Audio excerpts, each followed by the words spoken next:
J'ai décidé de prendre le traitement il y a 2 ans. C'était à la suite d'un article que j'avais lu sur la PrEP qui existait aux États-Unis et qui arrivait en France. Personne ne le prenait, c'était pas très connu, c'était connu par vraiment une petite partie du milieu LGBT. J'avais vraiment pris des risques et j'aurais vraiment pu avoir le sida. Et du coup, je me suis dit qu'il valait mieux réagir par rapport à ça et prendre un traitement qui arrivait en France mais qui a apparemment fait ses preuves aux États-Unis. Je me suis dit que c'était pas mal d'ajouter un outil de protection supplémentaire. Voilà, parce que je suis un peu hypocondriaque, donc ça m'a aidé pour ça. Je me suis renseigné un peu sur internet, j'ai lu des articles en anglais, en français un peu. Et ensuite je suis allé à l'hôpital à Saint-Louis. C'était le premier, je crois, en France avec Marseille qui gérait un peu ça. Et il y a eu d'abord 2 rendez-vous pour en discuter, pour savoir pourquoi je le prenais, est-ce que je faisais partie de la population ciblée ou pas.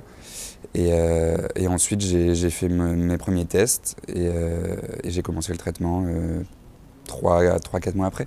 Je la prends en discontinu, la PrEP. Donc en fait, je la prends à chaque potentielle prise de risque. Donc ça peut être 2-3 fois par mois, maximum pour moi, mais après c'est personnel.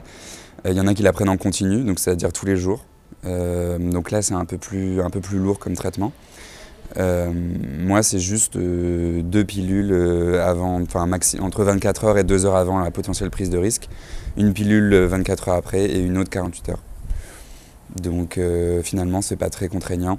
La première fois, il est un peu compliqué, mais c'est normal, le corps s'adapte à un médicament qui est quand même assez fort. C'est suivi tous les 3 mois, on a un rendez-vous.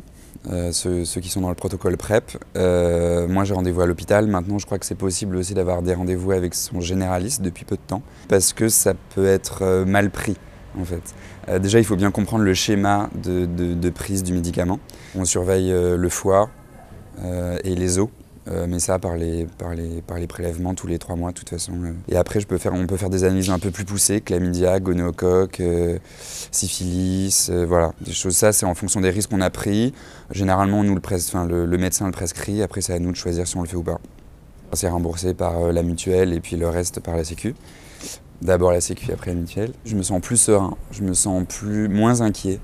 Et quand j'entends des histoires de potes qui peuvent avoir qui peuvent être vraiment angoissés dans leur vie sexuelle, moi je le suis pas trop maintenant grâce à ça. Je dirais pas que ça a complètement changé parce que c'est pas non plus, il faut surtout pas le voir comme une pilule miracle, mais donc il faut toujours se protéger avec un préservatif parce que ça protège pas des autres IST. On peut vite faire des abus et on peut vite faire un raccourci qui est PrEP égale pas besoin de préservatif et donc je me protège plus. Ça commence à être bien connu. Mais parfois, il peut aussi y avoir des réactions un peu méfiantes. Mais pourquoi tu prends ça? Est-ce que ce ne serait pas un traitement contre le VIH donc ça dépend des gens, en fait. Ils connaissent de réputation, ils connaissent de nom, mais ils ne savent pas vraiment comment ça se prend, à quoi ça sert, comment, quand. Est-ce que eux, ça les concerne aussi ou pas, directement? Ça a un peu inquiété mes parents au début que je prenne la PrEP parce qu'ils ne connaissaient pas forcément le traitement, comme beaucoup de gens qui ne sont pas dans la communauté LGBT ou qui ne sont pas au courant des nouveaux médicaments qui sortent. Moi je leur ai dit que je faisais ça, que ça me permettait d'être plus serein au quotidien et que ça pouvait aussi leur permettre à eux d'avoir moins d'inquiétude si jamais ils étaient inquiets et si jamais ils pouvaient avoir peur d'un effet de groupe, d'un effet de milieu qui autrefois était très très fort. Après, c'est vrai que ça fait peu de temps, hein. Ça va faire même pas un peu moins de 10 ans que c'est testé. Et donc c'est sûr que les effets sur le long terme, on ne sait pas trop. Mais avec des prélèvements tous les 3 mois, on arrive à suivre en fait quand même. Après voilà, se pose des questions quand on est bien avec quelqu'un, de est-ce que je vais arrêter, quand est-ce que je vais arrêter.